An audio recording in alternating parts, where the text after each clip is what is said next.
are military analytics. Man's freedom is not in being able to do whatever he wants, but in not having to do anything he doesn't want. Consider the Russian soldiers forced to fight in the Ukraine war initiated by Vladimir Putin. Do you think it's possible to talk about the freedom of these soldiers? Freedom for them means surrender, and surrender to Ukraine. We are going through a period when we're in the scene of perhaps the most violent conflicts of the Ukraine war. While the front lines are on fire with fierce struggles, Russian losses reach gigantic proportions in the middle of this flame, having to deal with the increase in casualties, the decrease in ammunition reserves, supply problems, and many other issues. Russian soldiers have a very difficult time focusing on the war. Moreover, the only wish of the Russian soldiers is to get rid of this war as soon as possible and to taste real freedom. The Russian soldiers who were thrown into the front lines against their will are trying every way to gain their freedom.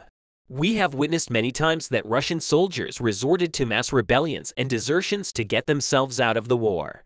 However, Russian soldiers who managed to approach the event a little more calmly find the right way to liberation. As we all know, on the road to liberation, Ukraine has never stopped extending a helping hand to the Russian soldiers. Ukraine has become a beacon of hope for tens of thousands of Russian soldiers with the I Want to Live project. Do you see that you are not greeted with flowers but with fire and curses? Did you notice that the commanders fled first? Anyone who surrenders voluntarily will be declared a prisoner of war. This will save all payments and benefits due to the Russian army. With these sentences used in Ukraine's I Want to Live project, tens of thousands of Russians applied to the project in droves. Russian soldiers who wanted out of the war, started by Putin, showed great interest in the I Want to Live project as a result of the calls of the Ukrainian President Vladimir Zelensky. A total of 9,836 people from the temporarily occupied regions of Russia and Ukraine tried to surrender to this project. In addition, this project becomes more meaningful with the participation of soldiers who prefer to surrender on the front lines. The moments when Russian troops surrendered to Ukraine's 10th Mountain Assault Brigade in the past days reflected the collapse of the Russian army. A number of Russian soldiers first emerged from a trench with their hands up and surrendered to the elite Ukrainian brigade. In the official account of the Ministry of Defense of Ukraine after the attack of the 10th Mountain Assault Brigade, the Russian invaders made the only right decision to surrender. This is how it has to be. In his nightly speech, Vladimir Zelensky also thanked his country's 10th Separate Mountain Assault Brigade for capturing Russian troops in Donetsk. Again, in the past weeks, the Russian soldiers who could not stand the heavy pressure of the Ukrainian forces in the Luhansk region in the direction of Kremenovsk made the right decision and chose to surrender with the surrender of 52 Russian soldiers in the Luhansk region. Vladimir Putin received an unexpected blow. This was reported by the district governor, Tthe. The project I Want to Live went into effect 6 months ago. The Ukrainian president made many calls and introduced his project to the Russian people. From the moment the project went into effect, Roskomnadzor regularly tried to block access to the project. Despite all the effects of Roskomnadzor, more than 14 million people from the territory of Russia visited the I Want to Live website. Roskomnadzor, the Russian Federal Service for Communications, Information Technology, and Mass Media Supervision, is the body that carries out all censorship in Russia. In addition, applications to this project are not only made by Russian soldiers. At the same time, the relatives and loved ones of the soldiers who were drafted into the army can apply for them.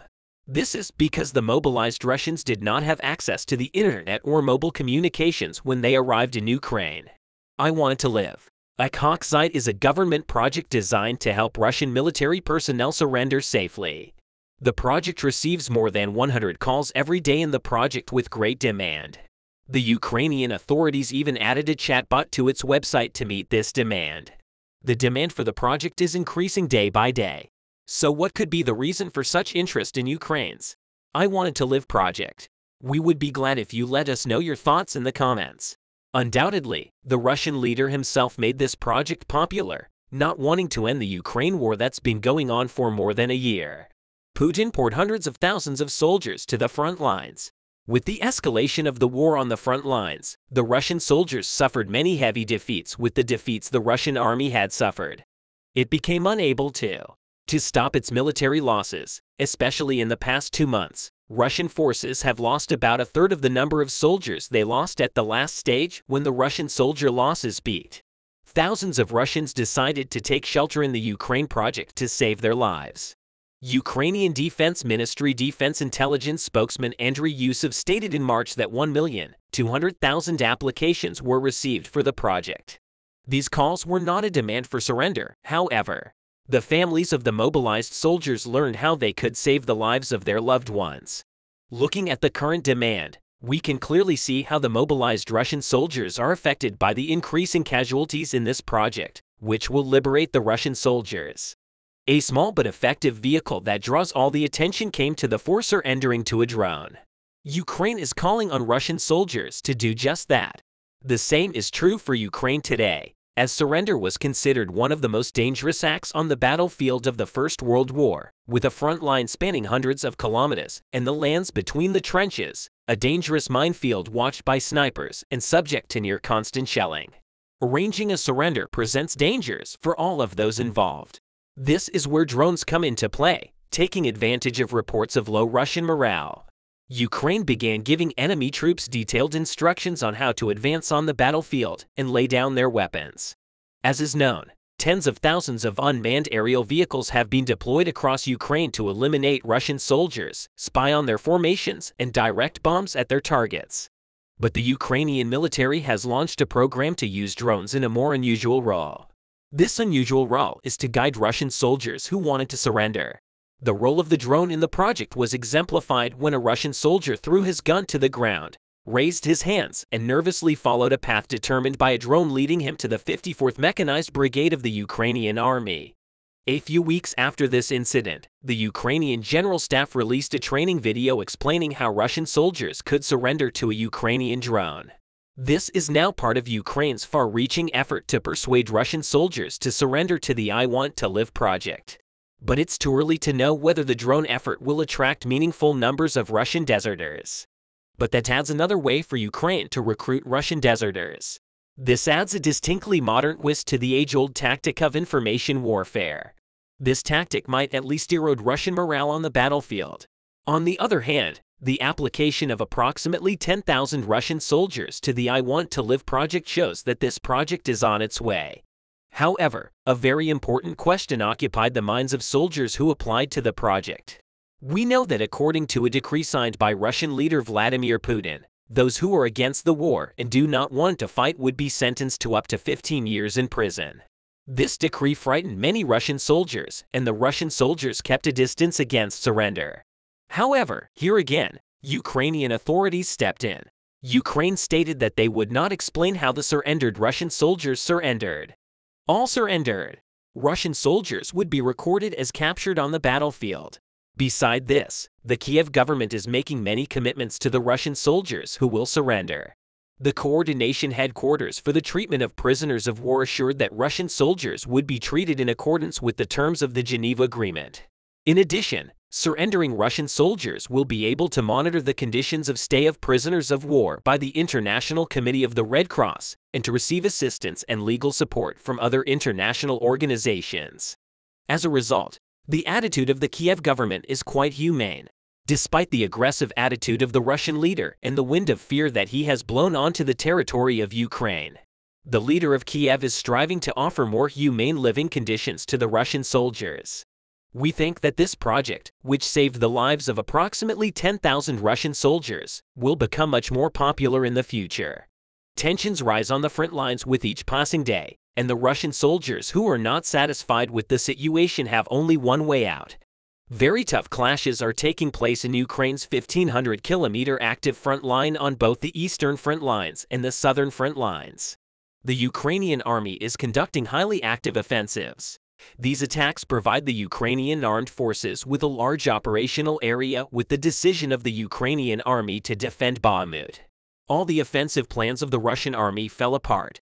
Ukrainian forces have neutralized the Russian offensive intensity, which is pushing the Russians into a long period of stagnation. The success on the Donetsk front is also reflected on the Luhansk front. The Ukrainian army, with successful HIMARS shots, bombarded the headquarters of the Russian army in Luhansk the other day and inflicted great damage on the Russians. The Ukrainian army dispersed the Chechen headquarters last morning. The Ukrainian army dealt a major blow to the Russian troops in Luhansk. Russian authorities in Luhansk are on red alert. So what happened in Luhansk the other day? According to the information provided by the Russian officials in Luhansk, a Russian headquarters where Kadyrov's soldiers were found was attacked using 6 HIMARS missiles. It was alleged that there were about 100 pro-Russian Chechens and some of the leading commanders of the Kadyrov army, along with the Russian soldiers in the headquarters. But given the distance from the headquarters, many other questions arise about the distance at which the attack can be carried out. Red beam missiles launched from Ukraine HIMARS were launched from a distance of around 120 kilometers with M30 and M31 missiles with a maximum allowable launch range of 92 kilometers. Taking into account the allowable missile launch range, the attack could have been carried out near Avdiivka since the headquarters was frequently used by pro-Russian Chechen soldiers and there was no security around it. It was easily hit by the Ukrainian army. Experts say the attack may have been carried out with long-range missiles, but it will be possible to learn from the reports of the Russian Defense Ministry and the Ukrainian General Staff. It was claimed that Ramzan Kadyrov was shocked by the attack, and during this shock, he hung up the phone and called General Gerasimov, the commander of the Ukrainian Russian troops, personally, and asked the general for information about the death of his men. So how did Ukraine hit the Russian headquarters from such a distance? Ukraine has probably used the Joint Direct Attack Munition, that is JDAM, or a smart bomb near the city of Bakhmut. Since the beginning of the war, Ukrainian authorities reported that JDAM was used by Ukrainian military forces against Russian targets near the Kurdyumov settlement. Pro-Russian officials of the Donetsk People's Republic said that Ukrainian forces dropped JDAM bombs on Kurdyumov, near Donetsk, Bakhmut region to test the capability, and these bombs were used by Soviet-made fighter jets. JDAMs are airdropped bombs. They were originally made for NATO aircraft, but Ukraine does not have such aircraft. This could be a combat test with a non-standard carrier. It may be especially true for MiG-29 multi-purpose warplanes. It was alleged that Ukraine was expected to be provided with advanced electronic equipment by the White House to convert unmanned aerial munitions into high-precision smart bombs. The supply of global positioning devices or munitions called JDAM by the Pentagon will certainly be part of the new aid packages. However, officials did not disclose which weapons would be used to be turned into smart bombs or whether they would be used with airborne or ground-deployed ammunition. Earlier in February, the Pentagon announced that the new military package for Ukraine would include a new rocket-propelled precision bomb that could nearly increase Kiev's range of attack against the Russians as part of new $2.2 billion in U.S. arms aid to Ukraine. JDAM Extended Range, a weapon with a maximum range of 72 kilometers, will also be transferred to Ukraine. The U.S. also announced that it is supplying Tthe to Kiev, a floating rocket with a small bomb attached manufactured by Boeing and Saab.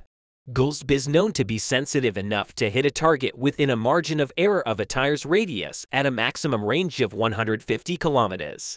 It's not yet certain what the ammunition used in the attack in Luhansk was, but considering the range at which the missiles were fired, jealous debates have already entered the Ukrainian army inventory and have been actively used. So how does Ukraine acquisition of such powerful weapons affect the Russian war effort? According to U.S. officials, Russia's new offensive in Ukraine appears to have already stopped. Compared to previous weeks, the overall pace of Russian operations in Ukraine appears to have dropped. Russia has already launched an offensive, and the counterattack from Kiev is coming soon. But Russia still hasn't gained any territory in Ukraine. A month after it started its offensive, Russian offensive actions have decreased significantly over the past week, with daily Russian ground attack falling from 100 to 80. Russian President Vladimir Putin's forces have largely lost their offensive potential due to significant losses of manpower and equipment. Although Russia has placed most of its at least 3 divisional elements along the Svatov-Kremenna line, Russia's offensive operation in Luhansk Oblast is likely approaching its border, if not concluded yet. The Russian troops there were observed to be too tense or exhausted to continue their advance. Over the past week, Russian forces have made only minimal tactical gains along the entire Luhansk Oblast front line, while Ukrainian forces have recently launched counterattacks and recaptured small Russian-controlled areas. Overall, Russian forces still failed to make any significant gains in the new offensive. Russia increased the amount of territory in Ukraine that they control by less than 0.04%. In February, when Russia's new offensive began, Russia gained only 0.039% more land in Ukraine, or about 233.94 kilometers to. Ukraine's own counterattack was eagerly awaited, but the Ukrainian army is waiting for Western equipment supplies to launch the counterattack.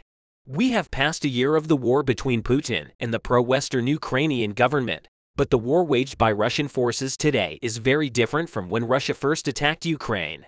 Russia's war plans aimed at bringing about regime change in Ukraine in February 2022 were soon disrupted.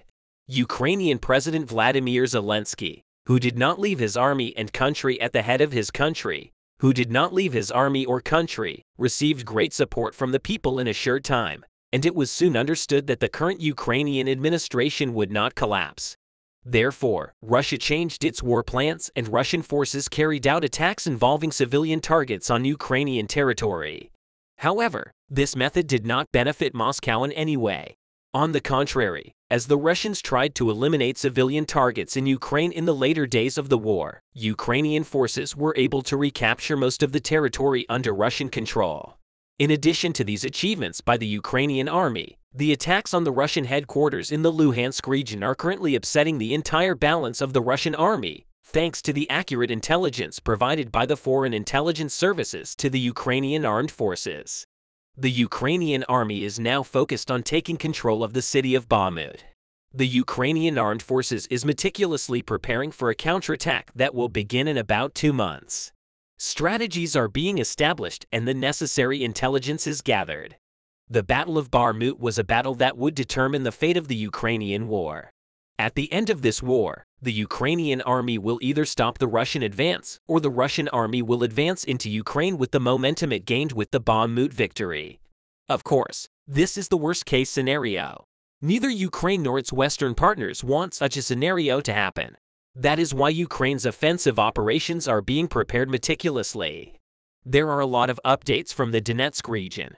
Here, as previously revealed by Ukrainian intelligence, Russian forces indeed had plans to resume their offensive campaign in an attempt to engulf Soledar. They took a big detour to storm Ukrainian defenses from a more advantageous position. However, they increased leverage, put Russian supplies at risk, and the moment Ukrainians got an opportunity, they undercut Russians and completely reset their gains. Last time I told you that both Ukrainian and Russian forces to a large extent engaged in indirect fire exchanges and also drone attacks. I also told you that Russian forces spent the whole of March preparing to recapture the positions that they lost in the aftermath of the Ukrainian counterattack.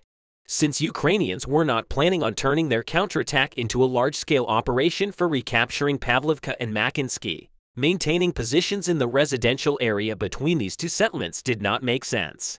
So in order to avoid suffering from crossfire, Ukrainians withdrew most of their forces, and the residential area to a large extent became a gray zone. In this gray zone, Ukrainians mostly had the reconnaissance squads and artillery observers who helped to correct fire on Russian objects in Pavlovka and Mykolaivsky. However, when Russians resumed offensive actions, Ukrainians were pushed out of the western part of the settlement and assumed defense along the southern hamlet and tree lines. Soon, Russian sources started releasing videos of how they target Ukrainian positions in the tree lines with grenade throwers. Russian 155th Naval Infantry Brigade, which should have been substituted with fresh formations, was reconstituted for the 8th time and sent to fight once again. Ukrainians started increasing support for the groups that were holding positions in the tree lines, while Russians became more and more aggressive and would send their units deep into the flanks. This approach worked, and by conducting a series of ambushes, Russians managed to undermine Ukrainian strongpoints and push Ukrainians closer to Soledar itself. Ukrainians immediately switched to armored vehicles and were able to destroy several Russian groups that attempted to ambush Ukrainians, but they adapted very quickly as well and brought atoms to cope with armor. The main goal of Russians was to recapture the eastern hamlet because with these positions, Russians have the highest chance of penetrating the Ukrainian defense deeper and finally entering the town itself. This time Russians decided to make a detour and use the distant tree lines to move north and then attacked from there. Ukrainians spotted and increased movement in the distance and launched intense reconnaissance with fire. The famous Ukrainian 72nd Mechanized Brigade even invaded Russian artillery positions. The drone destroyed the truck with armor deliveries, which was followed by the destruction of the artillery. Certain sections of the road very quickly became equipment graveyards. However, despite such losses, Russians heavily leveraged artillery and aviation to push through and soon recaptured several positions inside the eastern hamlet. Unfortunately for Russians, the heavy snowfall during the first days of April reached not only Bakhmut but also Soledar.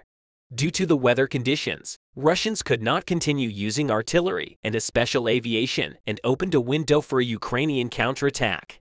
Unlike undersupplied Russian troops on the zero line, Ukrainian assault units involved are not fully equipped, giving them an additional advantage.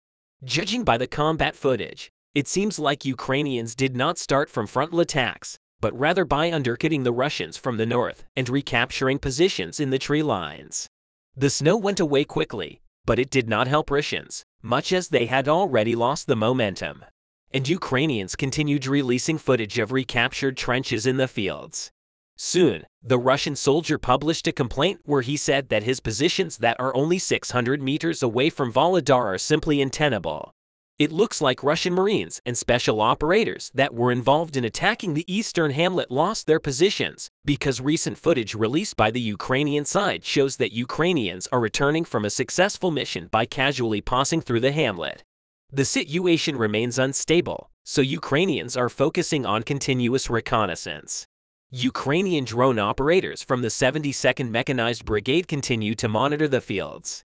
The drone footage indicates that they established several vantage points in order to control all Russian movements, in particular in the southern residential area, the northern part of Mikhailovka and the tree lines in front of the coal mines. But having several perspectives can prove to be very useful, not only on the battleground,